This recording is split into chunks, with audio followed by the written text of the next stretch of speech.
Hey, what's up, everyone? Welcome back to the Pack Leader Podcast, Season 3, Episode number 4. This episode is brought to you by Fresca. Unofficially, but hopefully.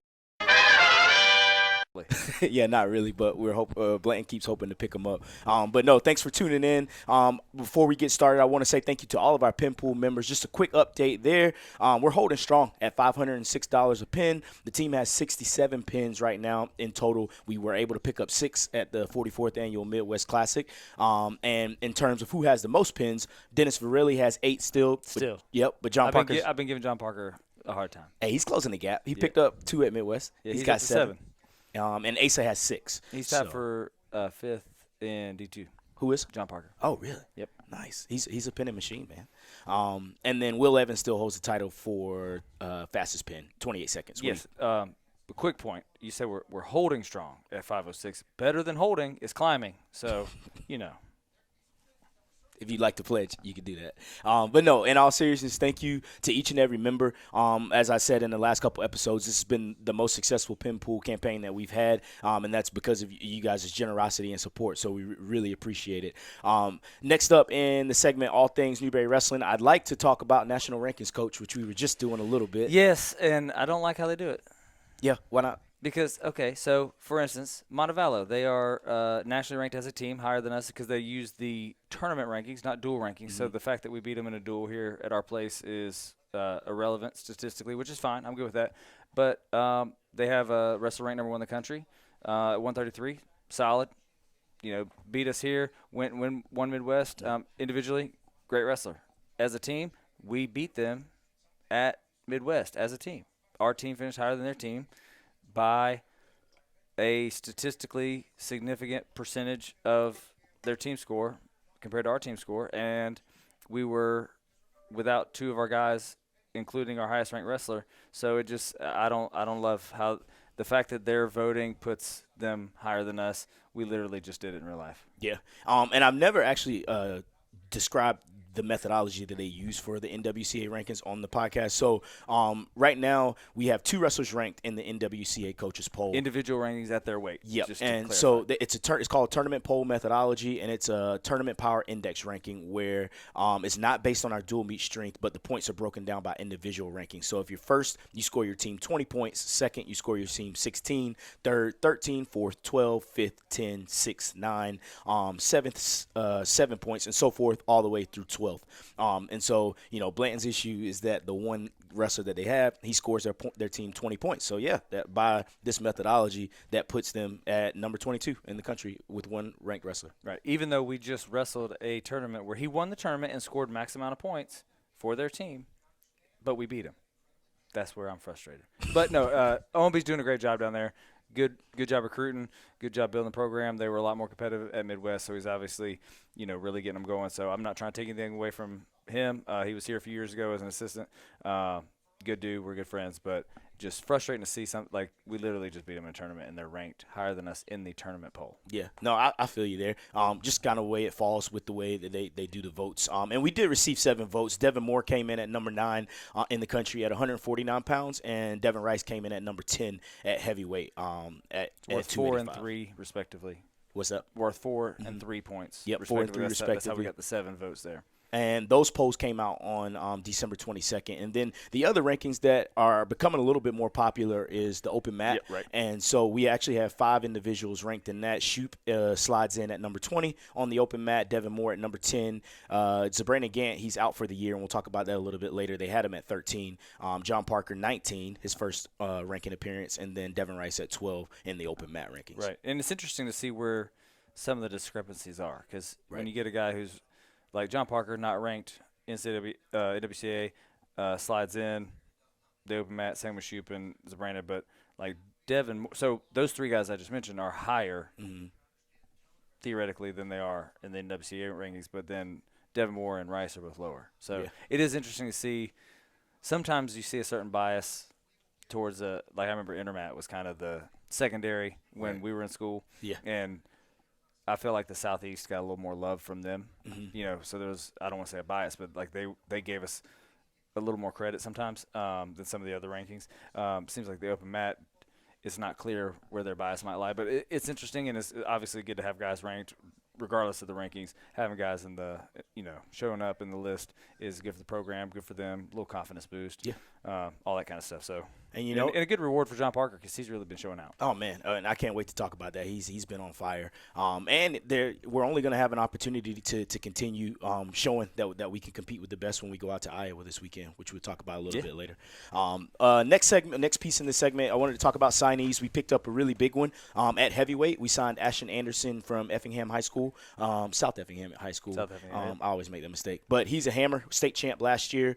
Just placed out at, I think it was Knockout Christmas Classic, which is one of the tougher tournaments in the Southeast, and looking, on pace to win another state championship. So he was a great pickup for us at heavyweight. Yeah, and guys are going to come in even as an underclassman, going to add some depth. I mean, he's going to be solid. He knows how to wrestle, and then with Rice will be leaving the room, but Chance Jackson, Kel Schrader, Damon Lovelace, those guys who are going to be battling out next year to replace Rice, I think Ashton's going to be in the mix because he's going to be able to compete and push those guys. And if he ends up not being the guy, having those guys to help him develop for a year or two is going to be huge. I think he could be a hammer in a couple of years for sure. Absolutely, and we obviously big fans of their program. They come to camp every summer, and they won it 2 years ago, and we're in the finals this past year. Yeah, they're always in the finals, always competitive. Coach Bringer's doing a great job down there, solid program. So, we love having them here, and now we got one of their guys, got a little pipeline going. So Yes, sir. Yes, sir. Good to have. So, yeah, looking forward to getting him here in the fall. Next, I want to jump into our competition recap. I wanted to talk about our first duel that we've had since the last show, which was when we took on number 1 Life University in the NAIA on December 2nd. Obviously, most people already know by now it was a tough loss, but I wanted to provide a little bit of context in, first being Devin Moore and the injury he sustained during the warm-up. Right. How you get injured warming up? Yeah, I remember I was standing. We were standing over there talking to Keno, and my back was kind of turned to the mat, and then somebody came and got me, and I looked over and I was like, "Are you kidding me? It's 10 minutes before the first whistle is going to blow." Right. And I mean, he sucked it up and still tried to wrestle through it, but it was clear that he wasn't 100%. So, he's on the recovery train, but that happened. Reed was out on injury at 174, which is why we had pretty much a 57-pounder. We gave the nod to go out at 74, and Gant also sustained a season-ending injury during that match too. Right. So yeah, not the best. Not the best showing, and not to make excuses, but there are some reasons. But yeah, I mean, one of the biggest things, and this is sort of something we focused on a little bit lately, is just they came out and sort of were ready to make it a fight, and it's like we just show up thinking that we can just out wrestle people, and there's a lot more. That anybody who's wrestled knows that it's not just your wrestling ability that makes you win or lose. It's the toughness, the physicality, the being a little bit mean, a little bit chippy, and just having that killer instinct. And Life really showed up with that. And when you're already outmanned and sustaining injuries that are going to significantly impact the score, can't out of hand quick. Yeah, it certainly can. So that definitely put us behind the 8 ball and made the score a little more lopsided than I think it would have been, but that's neither here nor there. The good thing was that it was an NAIA team, so it didn't really hurt us in the D2 rankings. It was an opportunity to sort of figure out where some of our deficiencies were and, work on things to improve. And I think we saw some improvement going into Midwest. Definitely, and that's why we added them to the schedule, right? Like, we knew Midwest was going to be a really tough tournament, like it always is. And with us having finals, not really a good time for us to travel. But so the opportunity to have a really tough team come in our gym and we could get pushed while still being able to study and be prepared academically.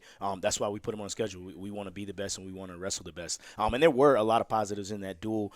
2 that come to mind: Zach Shoup, who's been super consistent. He won for us, and then Devin Rice wrestled. Everyone knows, regardless of what division you're in, that Zane kid is a dog. Oh yeah. And we were right there with him the whole Defending time. national champ, and went down to the last second, gave up that late takedown that we almost scored. So Devin Rice has been looking really good, and we'll get to it, but really built on that last night as well. For sure. 44th annual Midwest Classic was December 16th and 17th, and a solid showing all around.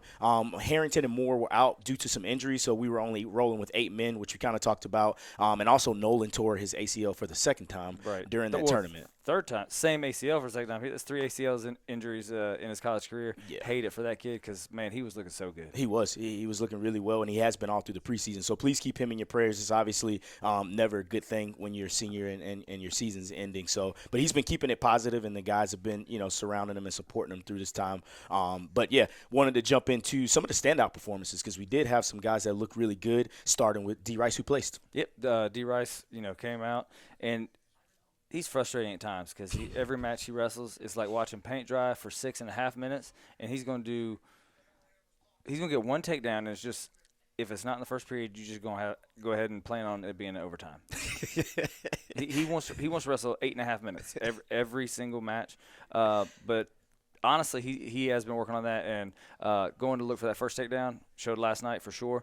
But at Midwest, he kind of picked that up a little bit. And against some really tough competition, so even some of those that went to overtime, I think the reason they did is because he had that urgency early, which, kept it competitive, kept him in the match, and then was able to win late. And like you said, ended up getting him on the podium there, so that was huge. And he was the first heavyweight to play since, I think you looked it up, since 2016? 2016, something like that. Yeah. Mike Kennedy was the last heavyweight I think we've had placed there. So, good to get a heavyweight back on the podium. Good to get a guy on the podium in general. Right.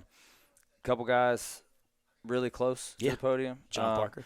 Yep, John Parker was a match away from the podium. Shoop was a match away from second day.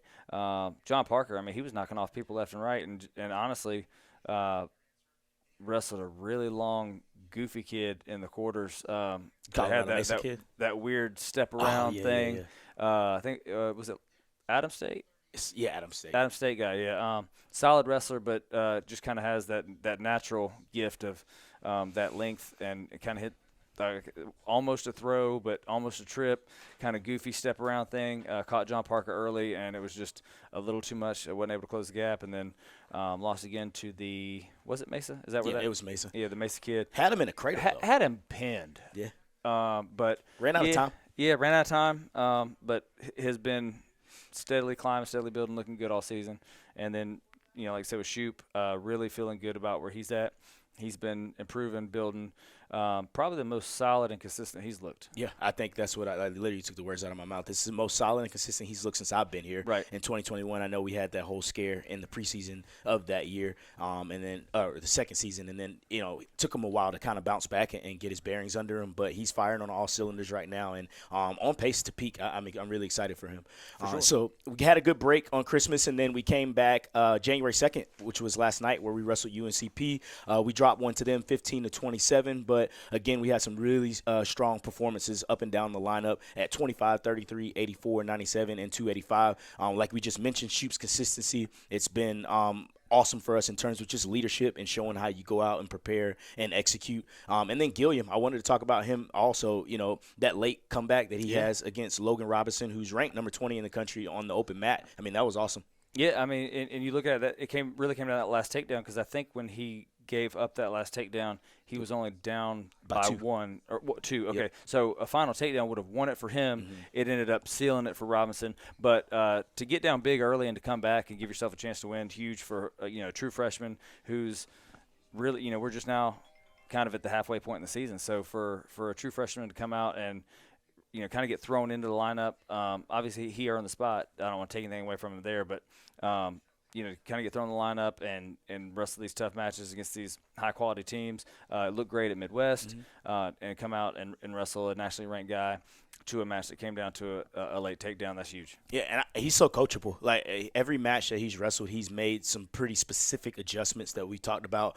and that's what's going to make him great. I know he's still got a lot of development to do, but it's awesome and reassuring to see when those adjustments are being made in real time from match to match. Yeah, he was in there at 8 a.m. this morning working on just some setups and some alternative options when he can't get to that leg. Yeah. A couple more ways to get there and a couple things to go to when he can't get there. So just to see, like you said, that coachability, that willingness to get better and to learn, that's huge. And I think that's why he's made some strides so far, and I think that's why he'll continue to do so and have a successful career. Definitely. And Jacoby, he was also a standout performance. He knocked off number 3, Dickey, who, and when I say number 3, I mean in the Super Region rankings, and Dickey actually beat John Parker in the finals of the Pembroke Open. Right.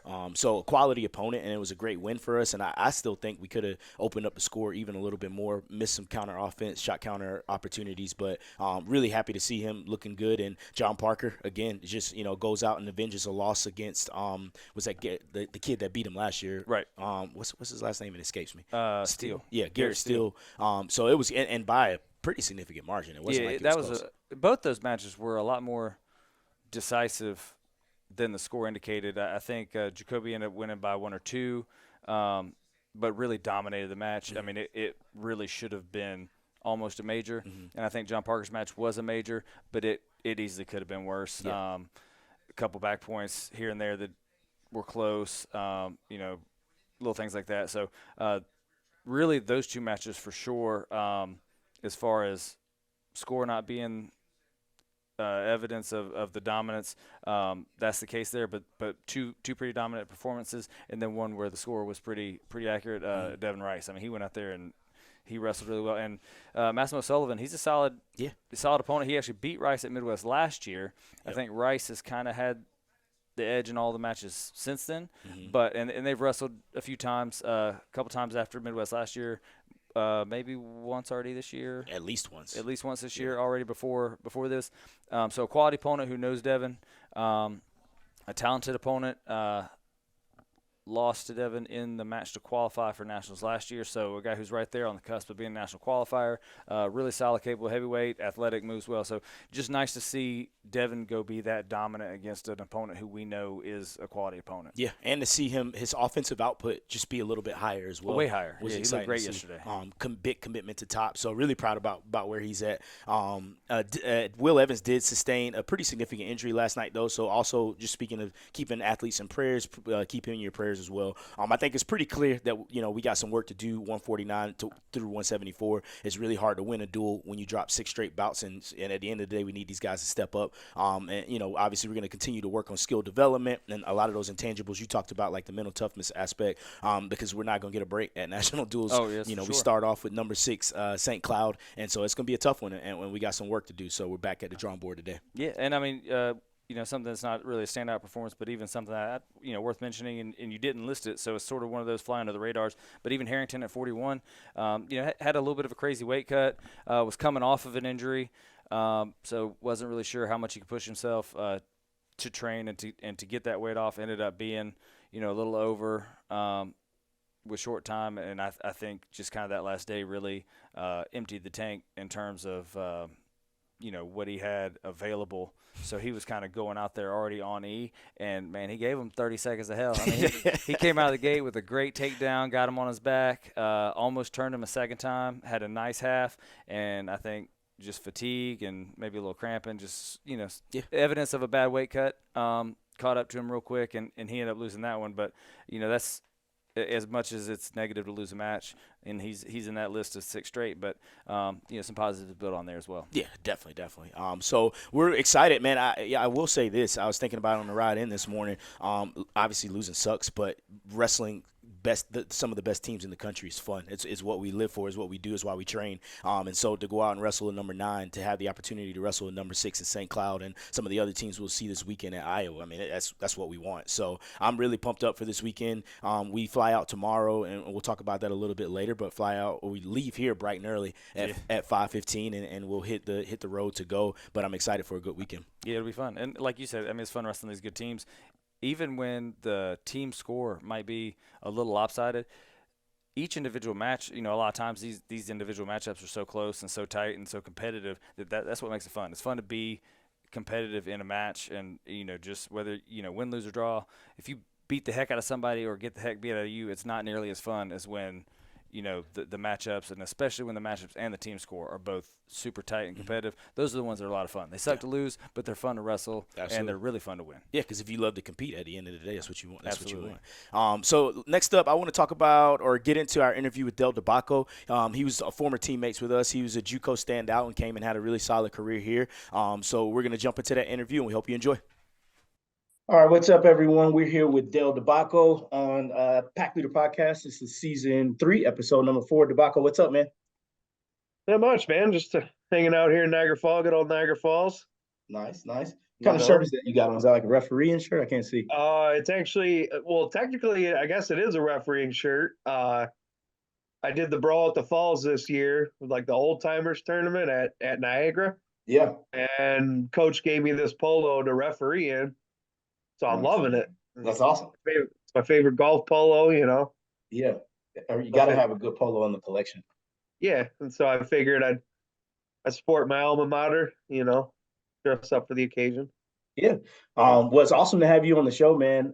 Been wanting to catch up with you for a while. I know you and BB have kept in pretty good contact. And, if it Yep. wasn't for you putting me in touch with Brune out at Portland, I wouldn't have had a grad assistantship out there. So it's awesome to have you on to talk about your story and just share kind of your journey that led you to Newberry and everything you're doing in the world now, in the world of refereeing and everything else. So, Yeah. I wanted to kind of jump in with just telling everybody. I know you said you're in Niagara Falls. Have you been there since you graduated Newberry? Yep. Yep. I've lived here my whole life. Uh, Still living here, still working locally.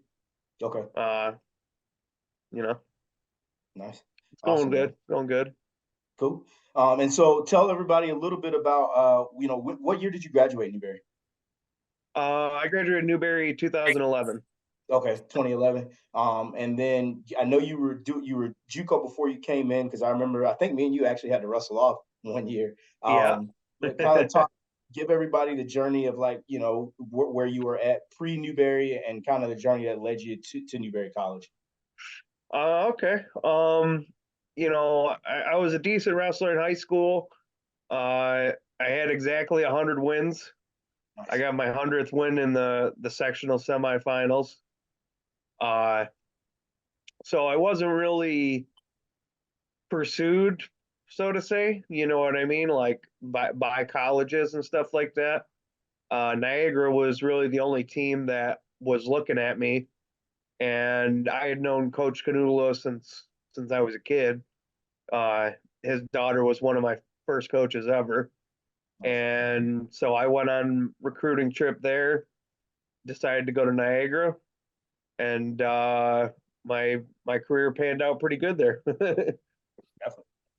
uh, You were All American there, right? yeah, 2 time actually. You left that little detail out. Yeah. And Yep. just got recently inducted in the Hall of Fame there, right? Yep. Yep. I just got inducted this past year. Yep.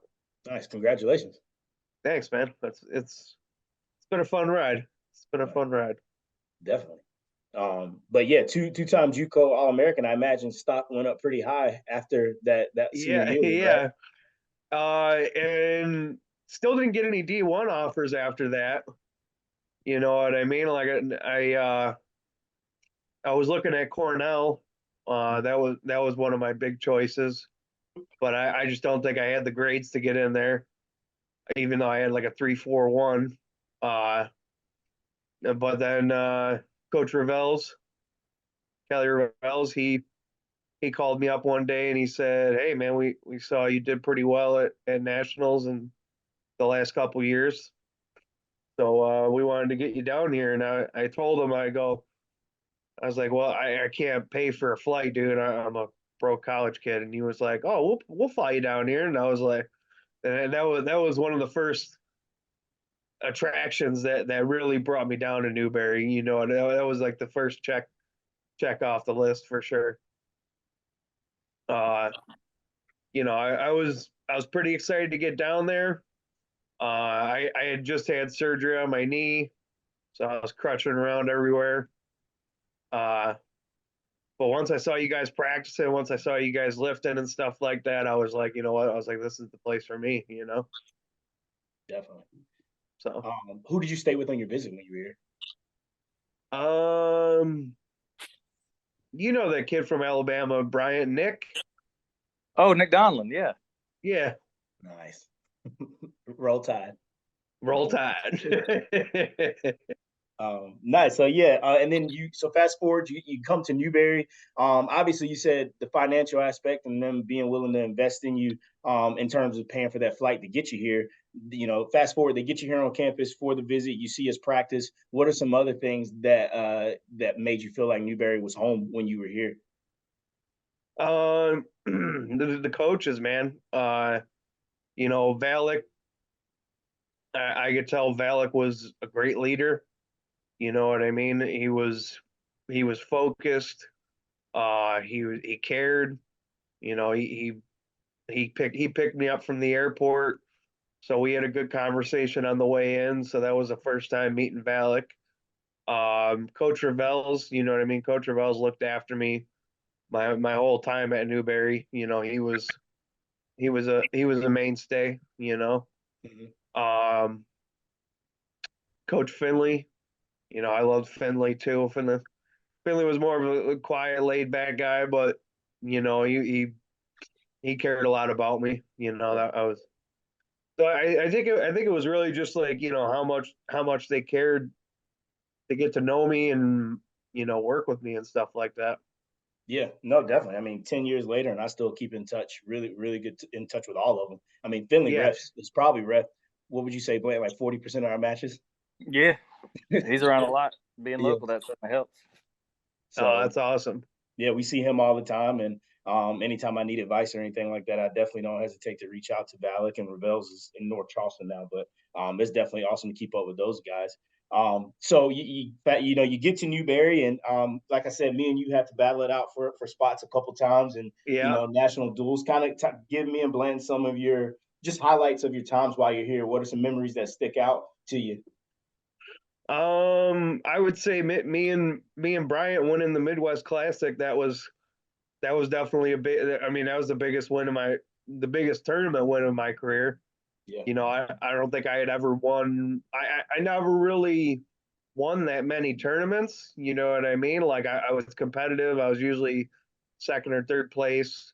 So to win that tournament was huge. yeah, That was I think that was really the highlight of my career. uh, yeah. That's a huge one, man. You won that yeah, at 49. yeah, 49. Yeah, Who'd you have in the Yeah, finals? Do that you was a remember? fun time.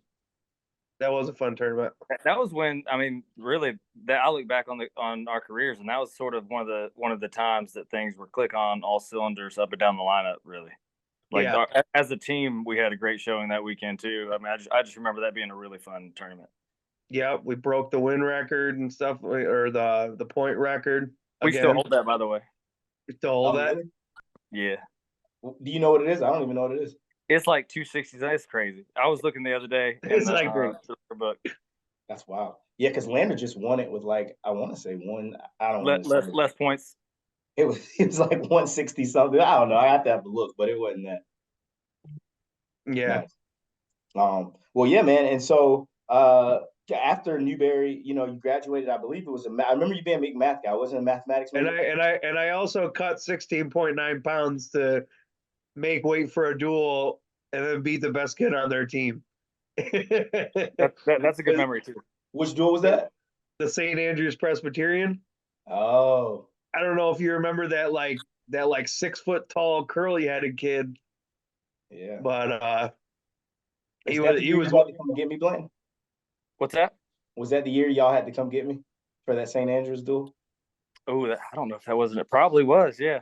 St. Andrews. No, I think the year we came and got you was the next year. Yeah. But yeah, either way, we definitely. Where did we Dale? Where did we wrestle them? Do we wrestle them at home or away? It was at home. Oh, might have been that year. Yeah. We both had a good cut for that Yeah, right. one. I just remember you used to sweat so much in practice. Dude, you'd be swimming over in your area of the room. Yeah, yeah. Well, that was how I cut 16.9 pounds, I guess. Yeah, that's intense. But no, that's awesome, man. What are some other things that stick out to you? um, and one of them was actually academically. I won Victor Tirana's math and logic competition. Oh, cool. yeah, it was pretty neat. You know what I mean? I wasn't really expecting to win it. It was a lot. It was just a bunch of tough math problems and stuff like that. Yeah. So I won $100. That got me through a couple weeks. Yeah, I'll take it. Now, when you did when you left Newberry, did you go straight to Cortland for your master's? um, Not straight to Cortland. I coached for a year at Niagara. Okay, kind of connect some of those dots for us. So you graduated in 2011. You were a math major, right? Yeah, math Uh, major. okay, so post Newberry, kind of walk us through journey that's led you up to where you are right now. Yeah, I was volunteer assistant coach at Niagara in 11-12. So I kind of just hung out there, did some work there, and then 12-13 came around, and one of the assistant coaches lived in Boston, and I guess he got in a bar fight and knocked some dude's head off. So he got in trouble, and they said to me, they said, "Well, do you want to coach?" And I was like, "Yeah, absolutely." So that was kind of the beginning of my coaching career. Nice. Yeah. Uh, and that season went great, man. We won the region. We had 6 region champions and 2 All-Americans. Oh, that's awesome, man. Yeah. And so from there, you stuck around for a little bit before heading to Cortland. How'd you end up at Cortland? Well, I was looking for a grad program with a math program, and a wrestling team so I could coach wrestling. I was looking for both, you know what I mean? And Portland was the first choice on my list. There's really only a choose few schools with a grad master's program for math and a wrestling team. Yeah. So then I gave Brune a call, Coach Brune, and I said, "Hey man," I was like, I'm looking to go to grad school and coach wrestling. And at the time he was telling me, he's like, I don't really have much money for you. You know what I mean? He's like, I might have, you know, $2,000, $3,000 for you. Then I was like, any little bit helps, you know. Yeah. So that was how I ended up getting in touch with him, and packed all my stuff. I left. I mean, like I left here. I didn't even have a place to stay at the time. Oh, that's wild. Yeah, I just packed up and left, man. It was kind of like it was a big jump. You know what I mean? It was a big jump in my career. Right. But it was one of the best jumps that I've ever made in my life, without a doubt. That's awesome. Yeah. So you were there for what, 13 through 15? Yeah. 13 through 15, or no, 14 through 16. 14 through 16. Got it. Yeah, because I came in 16 through 18. Yeah. Yeah. No, it's cool. How far is Cortland from Niagara? About 180 miles. About That's three. the weirdest way you could have answered that. Yeah, I don't know why. Like when you actually asked that, I was like, wait, how far actually is it? That's the math major coming out. Like, how long did you get there? 2.5, 3 hours? Takes you 3 hours on the dot. Gotcha. Nice. Yeah, that makes more sense. Yeah, no, I agree though, dude. It was a great jump. And I remember, I don't know, exactly how you felt about it, but I just remember being super nervous going to a new place, not knowing anyone, no family, no friends, anywhere within, a decent vicinity of the place. But it was a great jump, and it actually pushed me out of my comfort zone, and I learned a lot too, just getting into a different room. Haven't been in the Newberry wrestling room for years, and just in the Southeast in general. The Carolinas, it was just a different style, being exposed to the room there and the way Brune kind of ran things, and just his approach to technique. So I think it was a great learning experience. No, absolutely, man. You know what I mean? I consider to be, I consider Bruin to be one of the best coaches I know. You know what I mean? After working with him for 3 years, Yeah. Do you and still keep in touch with him? oh yeah, yeah. Uh, it took a little bit. You know what I mean? He didn't answer me for like a month at one point, and then he just texted me out of the blue and goes, "Hey man, sorry for the late response." And I was like, "Hey, that's better than no response." Right, right. Um, awesome, man. And so when you graduated there, what have you been up to since then? I've still been working at the tent and awning business that I've worked at basically since I got out of high school. I've been there since throughout college. Uh, Working on getting into the laborers union right now. Oh, nice, Yeah, the local 91. So nice. so And anything how'd you with a get plugged into pension. refereeing? What's that? How did you get plugged into refereeing? My buddy Greg Gelinas, who helped coach me at Niagara. He was at Niagara the year before I was there. Hmm. So, he was reffing and he was doing well. And he was like, "Hey man, you should get into reffing." And I was like, "Okay." So I went to the classes, took the course, took the exam and put the stripes on. Right. And I can tell you, having to pay the invoices for the referees we have come do the duels, man, it's definitely some good money in it. Especially if Oh it's yeah. like, just supplemental income or whatever. I mean, they make good money. Oh yeah. No, I mean, you do a tournament for 8 hours on the weekend and you make 300-400 bucks. Right. Um, It's have you done college at all, or do you want to do college? I do want to do college. I do want to get into college because that's where the real money's at. Like you said, dude, you know what I mean? It's high school is good and all, but my buddy got like 967 bucks for 3 duels the other day, and I'm like, man, I need that money. Yeah. Sounds about right. What's that ladder like? Like how do you have any insight into how long that takes, hoops you got to jump through to kind of break through and get in the college ranks? I think it's basically just generally the same aspect as high school. You know what I mean? You go to the course, take the test, and you're one of them. Yeah. Because I know the last probably, I don't know, Blant, what would you say, 4 years, they've been telling us it's like a national shortage of Yeah. referees at all levels, but especially the college level too. Yeah, I remember several years ago, before Dino retired, he was kind of trying to get me into it a little bit, and it's the same process. He sent me a form. It's like, yeah, you just fill this out, and I don't even know if there's like an approval process on the front end, but you fill that out. Either you get approved or how you move it along, and then you take the test, a couple classes, whatever, and once you pass the test, you can go get approved and certified and all that stuff. But yeah, I mean, having that experience that you've got, Dale, obviously that's gonna help get your foot in the door, and whether it has any bearing on the decision process or moving into it or whatever, it at least gives you that experience on the front end so that when you do make that jump, you know how to move around a mat, you know how to stay in good position, you know how to judge Yep. calls, and all the little things that kind of get tough that you don't think about when you're in the corner screaming that's two, and arguing ref. It's like, dude, if you can see it from over there, I can see it just fine from here.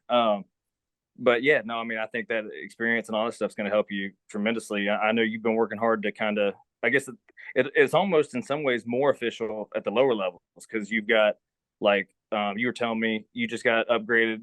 There's like two letters in your Yep. grade or whatever. So now you're like a B or BA or whatever. So it's like Yep. AB.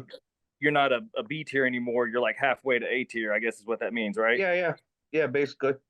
So you're an AB instead of a BB or AA or whatever. So like that means you're now officially allowed to do varsity matches and stuff. Yep. Yeah. I Yeah, just so started varsity this year, and it's going great. that's awesome. Yep. What's your take on, since you're refereeing now, and obviously you had your college experience and everything, and were successful. What's your take on this 3-point takedown? Listen, we were having a good conversation, Darrell. I know. I had to ask. I had that one locked and loaded.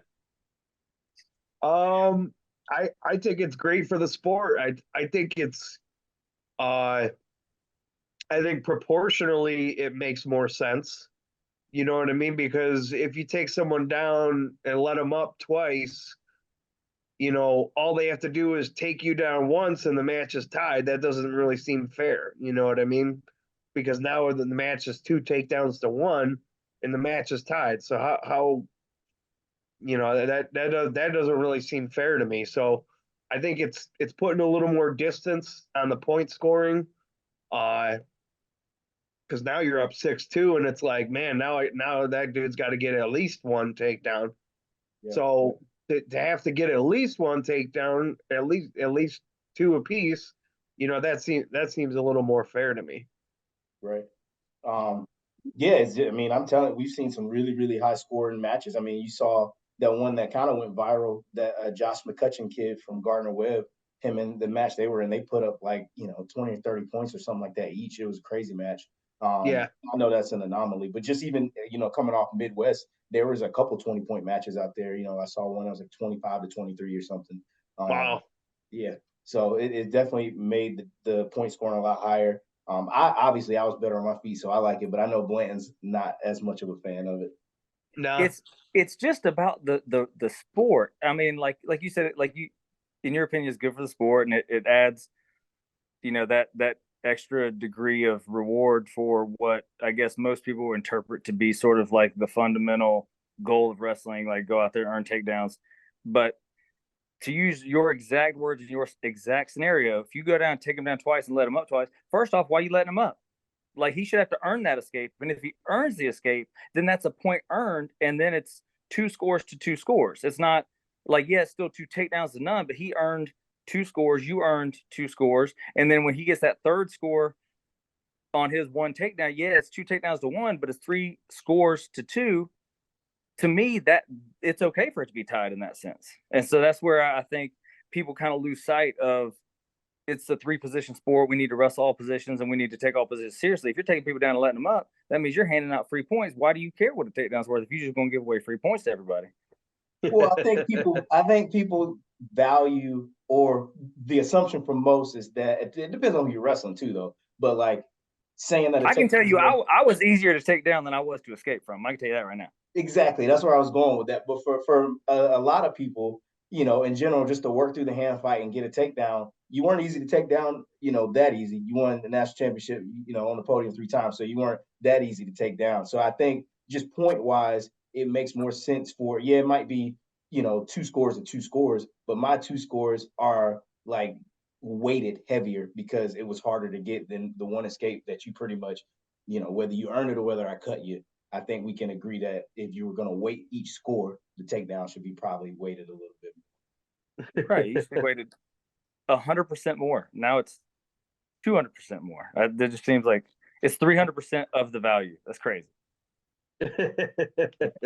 Well, I don't know. I just want to see what Debacco was thought on it. I do I know, think we but should. I go do ahead. think we should move to 3-point reversals though, balance it out. Or Yeah. The area where that, in as an official, Dale, you probably could actually have some good insight on this too. The area where that is the biggest issue for me, and I officiate our wrestle offs. So I saw this a couple of times firsthand. Actually, I think the first 2 times I saw it was in the same match.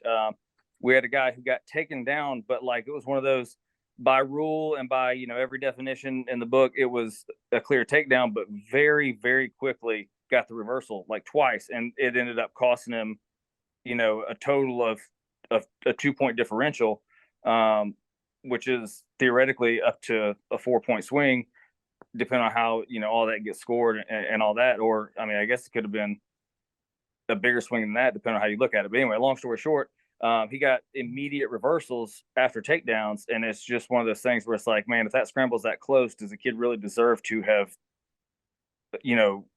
given up more points than he's earned and be in a deficit where he's gained control. He's kind of won the scramble. He's kind of done what he's supposed to do, in every sense other than earn the takedown, and he's kind of getting punished for that in a sense. That's where Darrell and I agree for sure that a 3 point reversal, or gaining control, should be worth the same no matter how you do it. Yeah. Didn't you argue with me that it should be 4-point reversal? That's I crazy. said I think you can make an argument for sure because you have escaped their control and gained control. Yeah. That's worth 1 plus 3. Depending on the terminology and definitions you use. So you gain control from neutral, it's worth 3, but you gain control from bottom, it's worth 2. But you escape from bottom, it's worth 1. So if you escape and gain control, that should be 4 theoretically. Well, our buddy Jeff Wicker, he supports the Newberry Wrestling and just athletics in general. He's been saying takedowns should be, or I'm sorry, reversal should be worth 3 points. Even when takedowns were 2, he Yep. always had been on that train. So if you're going with that logic, it should be 4. But I think that's going to be real hard to get through on the committee. So, but no, man, that's awesome. So I didn't want to get too much in the weeds in there, but I definitely had that on my brain to ask you. But kind of give us just, I guess, some insight on in as far as your thoughts on how Newberry prepared you just for life after college, in any capacity, in any leadership capacity, and just real world practical stuff like your time at Newberry. How would you say? How did it help you in where you are right now? Oh, that's an interesting question. Leadership wise, I think all three of us, I think coach kind of looked to us as leaders on the team, as we grew into, our later years at Newberry. So wrestling definitely helped. Wrestling gave me the discipline to, wake up at 6 a.m. and go lift and go run and stuff like that and practice later in the day. So, wrestling kept me sharp, I would say. Uh, Academically, I kind of coasted through because I did 3 years instead of 2 years. I redshirted my first year. Uh, but academically, it was difficult. You know what I mean? Even though it's a small school and stuff like that, but the teachers hold you accountable. They're they're highly professional, and I think the classroom setting kind of helped. Also, like you said earlier about making the jump and going to some place where you didn't know anyone and didn't know anyone. That was that was huge. Gaining a lot of new friendships, establishing a lot of new friendships. Uh, I think it helped me meet people and learn how to meet people and uh, get in their good graces. Uh, Other than that, um, I think the work ethic through wrestling and school just helped me in general, just getting through the workforce and whatnot. Mm-hmm. But yeah. Nice. Mhm. What would you give advice wise to our guys on the team now?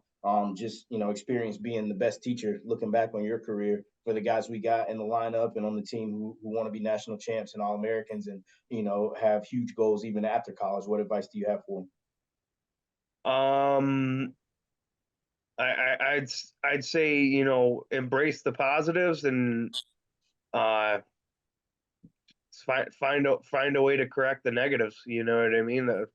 I feel like the more you do, the more lifts you get in, the more practices you get in, and not just more, but better. You know what I mean? I would say, like attention to drilling, is huge. You know what I mean? you? Yeah. When I first started at Niagara, I really didn't even know how to drill. I my high school wasn't really regimented that well. Uh, so that was where I learned how to drill, and even Sheridan said that I was probably one of the best drill partners that he had. So to go from not being able to drill to being one of someone's favorite partners, that was quite a compliment. That's Uh, wild because I never had that thought that like I remember working out with you pretty often for practices, and you know how you always got the one guy. It's like, man, I really don't want to wrestle with him today. You know, it's just because Yeah. you can get awkward looks in the drill. I know that never crossed my mind. Yeah. Well, it's kind of interesting too, like you mentioned, like knowing how to drill, and I think an example of just kind of two guys knowing how to drill and that making the drill better is you and I would drill together a good bit. Honestly, I mean, we were roommates, and so a lot of times we'd be like, hey, let's go get a workout, and we'd drill together, and you were never complaining. You wrestled 149, I wrestled 184, and you obviously I wouldn't have a lot to complain about, but like you never mentioned like me being too big or whatever. And I think it's just when you know how to drill with somebody, and you were a good bit bigger than Sheridan to that same point. And I think when you know how to drill, you can kind of make it work, just being in good position and giving a good look. Yeah, absolutely. Absolutely. If it makes you feel good, it's good to know we have a name on the team that we literally call the Debacco. Yeah. I don't know I heard about that, dude. That's how we teach it. We bring everybody in and we say, all right, this is the Debacco. That's how we introduce it. I feel humbled and honored. I'm sure you know what it is. Oh yeah, claw lift, baby. Yeah. Then they know some of them. All the young pups, they don't know who Debacco. They don't know who you are exactly until we tell them. But it's just funny. We'll say that Matt side Debacco. I know. Debacco. Too bad we don't got any videos, dude, of me just absolutely flopping someone. That's funny. It works. Well, remember, listen, dude. Go ahead. I'm sorry. No, I remember a kid from Utah Valley when we were at NC State. I think it was the year we were both 41, and you actually ended up beating me for the wrestle off it in the wrestlebacks there. But on the back of his shirt it said El Diablo, and I ended up claw lifting him like 2 or 3 times. Like it was impressive. Like I couldn't believe that I got that many in. Yeah, no, you had that thing down, and it's crazy because you're not that long. That's something that usually guys with longer limbs would hit, but you had a knack for it. No, I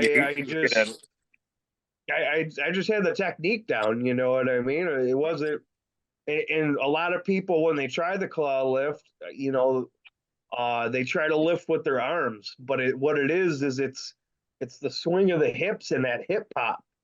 You know what I mean? That hip pop that pops the legs up. Mm-hmm. And swings the legs up. That's so yeah. That was one of my that was one of my favorite. That was one of my highlights. Nice. Yeah, I remember that tournament. That was a good time, and everybody didn't have to go. Some of us ended up having to go. That was ridiculous. Yeah, that is. Yeah, because Court took us. Remember? Oh, Court. Oh yeah. I remember that, dude. Yeah. Who knows why? But hey, man, I really appreciate you hopping on the podcast with us. I know you're busy with work, and I know you got your eyes set on joining that union, and just busy in general. But anytime you can get down for some alumni events or dual meets, we'd love to have you. Yeah, I'd love to, man. Absolutely. I've been trying to get him down here for years, Coach. For years, Coach. We're gonna keep at it. I keep trying to lure him down with gravy and biscuits and sweet tea. Sweet tea. Well, if that doesn't get him nothing will. Right. Yeah. But we should be coming out in all seriousness with the dates for 2024 alumni weekend. So hopefully if we get it out ahead of time enough, you can plan to maybe make it up, and obviously we'll make sure you got a place to stay and food and all that good stuff. So that should be an issue. I appreciate it, dude. I appreciate it. Sweet. Well, we appreciate it, man. Thanks for joining, and we'll be rooting for you. Good luck on everything, and I hope you have a good New Year. All right. Thanks, D. Thanks, B. Yeah, man. All right. Take care. Awesome. What you think, Coach? Always good to catch up with Dale. We lived together. My junior year, we were roommates, and it's funny. We actually talk so often. He calls me. We chat at least probably once a week. And so sometimes it's tough to remember what were we discussing on the actual podcast or maybe a day or two before or after, whatever. But yeah, I love catching up with Dale. He's a lot of fun. He's always had a quirkiness about him, and his view and opinion on some things is a little quirky at times, but it's fun to see like the areas that we agree, the areas we disagree. But I think that's kind of what made us real good friends is we were able to appreciate our differences, and obviously you're going to appreciate the things somebody's similar with you and agrees with you on or whatever. But yeah, a lot of fun. Love Dale. Super fun catching up with him again and recount some stories, and especially with you and him kind of being training partners a little bit. It was nice to kind of hear some of that side of the banter as well. But yeah, love catching up with Dale, one of my best friends, and just super fun. Yeah, appreciate you joining us, man. Other NCAA athletics news, I want to wish women's basketball and men's basketball good luck tonight. They take on the Bulldogs of Wingate. Women go at 5:30 and men go at 7. So if you're in the area, school's not in right now, so to get a big crowd is kind of hard just because there aren't any students on campus. Please come out and support, and if you're looking for something to do, they'd love to have you in the stands. It was cool. Also, thanks to men's basketball for helping us move our mats last night. I think they got a much they earned an appreciation for what we have to do in terms of setup. Yes, we and certainly no knock on them. Love Coach Taylor, the team. They stepped up to help out. Nothing negative to say, but they are a premier sport. Basketball, football, those are sort of the money makers, and they do. People take care of them pretty well, and it was. I think they understood when you're sort of a lower tier blue collar sport that really has to dig in and do it all yourself. I do think they did appreciate a little bit more what we have to do to set things up because we kind of set everything up ourselves. But it was funny watching them pick up that. I don't think they realized how heavy it was going to be. It was funny watching it. They kind of caught them off guard a little bit. But no, they showed up. They didn't complain. They were ready to work. Coach Taylor, men's basketball, thank you guys so much. That was awesome, and we still owe you one. Yeah, good luck tonight. Get after it. General news from Newberry. Really excited to announce on December 18th, it came out that we are launching our third master's program, which is in criminal justice, and that's really exciting. The other two programs we have are sport management and then organizational development and leadership. So that's a good thing for us, especially when you think about recruiting. The opportunity to get your master's, for ours, it's all online, and so it's a lot cheaper than the undergrad degree that we have. So from a recruiting perspective, I'm obviously always thinking about that. It's going to help us, just broaden the horizon of what we can do. For sure. And in addition to that, I guess similar to the recruiting aspect, but we're still, this year maybe one or two more, we're going to still be playing that COVID game. Guys who have extended careers because of that COVID year. So especially if it came at the beginning of their career, that's that one extra year that could fall in. So whether it's keeping a guy around who can contribute, keeping him around to get his grad degree, or maybe recruiting, poaching somebody, from somewhere else. We've had one or two graduate and move on to other places. Maybe getting some of that on our side, to get somebody who's pretty solid to come continue their career here will be good too. So multiple ways that it's a beneficial recruiting tool for sure. Definitely.